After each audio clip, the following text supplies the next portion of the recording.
What's up, Radius Church? So if you don't know, a few years ago, we would do a little podcast called The Extended Cut. And the purpose of it was to talk about some things that didn't make it into the sermon that we wish we would have had time for. 2 Sundays ago, I was 51 minutes and still didn't have time. Still have more?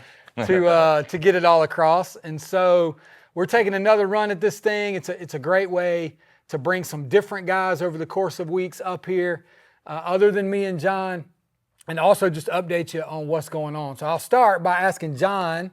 He was at Batesburg-Leesville on Sunday for the very first service out there, and there's probably a bunch you wish you would have said. Man, I wish you guys could have seen it. It was insane. I rarely am overwhelmed because I'm always excited when there's a challenge, but so many people showed up. I mean, 20 minutes before we knew we were in trouble, the parking lot, which is a grass field, was starting to fill up, and our little room, which holds 250 to 300, we thought we'd have plenty of room, was just slammed. People everywhere. We tried everything we could to get chairs. We got chairs in the lobby with no speakers. It was a chaos. Final number, 470 something, maybe something like that. It was crazy. So yeah, from a preaching standpoint, I got to take them back through Nehemiah, which we did a while back here at Radius. We called it the series Great Opportunity, and it was super fun to go back through that right at the beginning of a new church. But yeah, I left a ton on the table just trying to figure out, are we going to go 2 services next week? I had all that going through my mind the whole time. One of my favorite things from the day, though, was seeing the Edsons there. I remember when they started coming to Rocky Creek. You remember what year that was?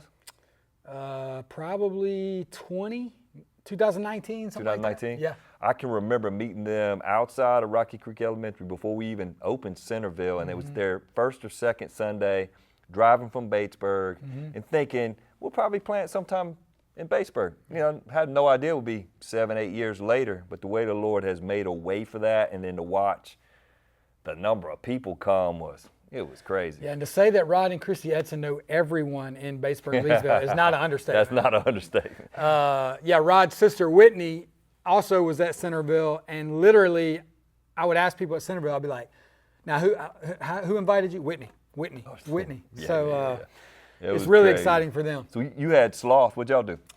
Yeah, I had Sloth, which I thought was going to be like a week off. I'm like, I'm not lazy. Light, yeah. And then you start looking at the passage. We were in Matthew 5 where Jesus looks at the one talent guy and says, "You're a sloth." Yeah. Like you didn't use your life for what I wanted you to use your life for. One thing that I wanted to talk about, I didn't have time. I'm going to get John to comment on personally how he's put this into practice, is that I was listening to a guy and he said we sloth during the week.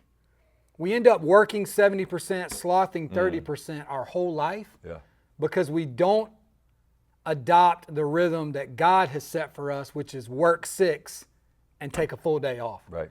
And he says because we don't rest well or Sabbath well, we end up slothing our whole life. And I was like, I got some of that in me. Yeah. I end up working 7 days at about 80% rather than taking God's rhythm he set up. And I thought, just in the last couple of years, you've implemented a Sabbath that's really been helpful. Yeah, I lived that way for a long time. And I don't remember what our series was. It was about rest.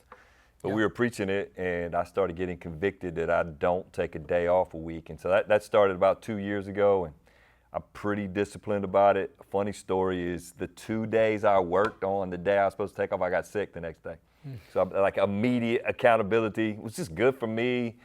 There's this thing inside all of us, particularly if you maybe work too much, is that you're needed that bad. It kind of gets away from you, and it actually takes faith to take a day off, which for me was a big deal. Hey, we at Radius, like we want everybody working. We like hard work, but we certainly don't want to work outside of God moving within us. So it was super good discipline for me and my family. What was crazy is I became way more decisive to that 30%, the sloth. You can't think clearly because you never take a break from it. Yeah, it's been really good. Yeah, just in our own home, Courtney, my wife's trying to have no technology on Sunday. Oh, that's great. So you get home from church, because I guess your family's like our family, where I can look around sometimes and 4 of the 5 of us, because only 4 of us have phones, are on our phone. Right.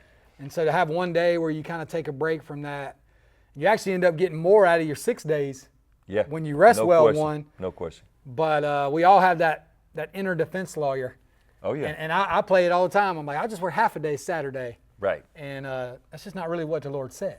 He took a whole day. So it's so good when you do it. So, yeah. So we're really excited about Batesburg-Leesville as we talked about it. You might want to give them an update on some of that info's already out, but what's happening this Sunday there?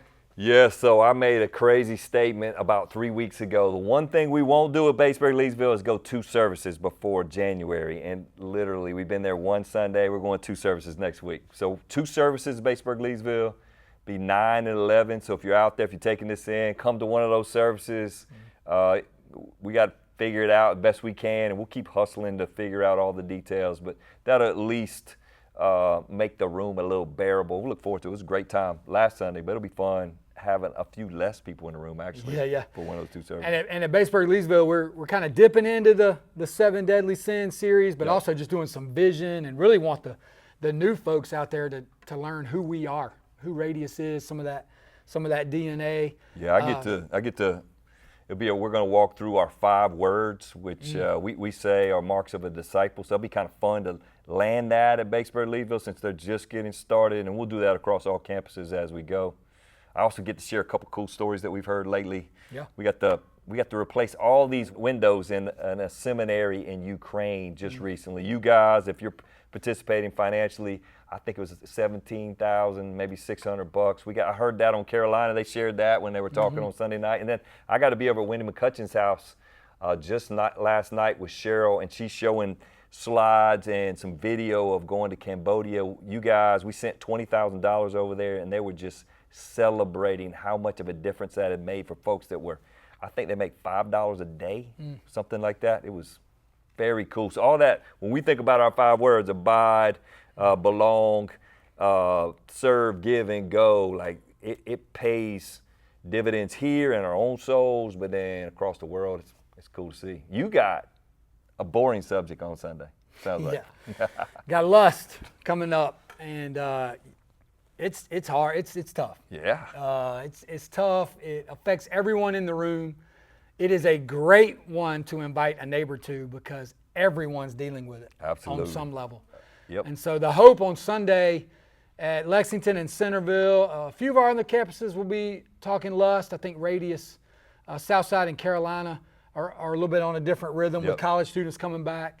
But the hope is that we'll hold God's gift of sex really high in marriage and really beat down the culture's view. And so we hope, we've said all along, this is not so much a series about sin as it is the freedom that we can experience from it. And so it's a great week to invite a neighbor, invite a friend. It was really cool, even last week, talking about sloth. I was personally convicted, but from a church standpoint, we talked about the illustration of a Tesla, where you can actually set how fast it goes, and the slowest setting is the sloth mode, and the fastest is Mad Max. And I was like, man, we really are a Mad Max church. We like to hustle a little bit. Which sometimes bites us. Occasionally. But it was really cool to stand up in front of a bunch of our folks and talk about the pace at which we run, not ahead of the Lord or the Holy Spirit, but when we see Him opening in a door, we want to run through it. We want to be ready to do it, which is exactly what's happening in Batesburg-Leesville. We've given away 7 cars. Awesome. Since January. Love it. And that, again, what John said, like you put money in the boxes or online, these are your stories. And we've learned a ton of folks, especially single moms, that are killing it. And they're trying to get to work, and they're having to Uber to work. Right. And they're actually breaking even just because of that. And so for us to be able to gift them a car and help them get back on their feet, like quite honestly, that's why we want to do this every week, because as we hear stories, we want you to know the stories that are happening in our radius. So thrilled to look at our mission statement of that last line, living generously, man, it just thrills our soul. I know it thrills yours. We're going to keep doing it. It's crazy how it builds trust beyond the person that receives the car. It builds trust in their radius so they can hear the gospel. That's right. So that's what we're about. Well, no matter where you are, where your local campus is, we hope you're there on Sunday. We hope you'll invite a friend, and we look forward to spending the Sunday with you.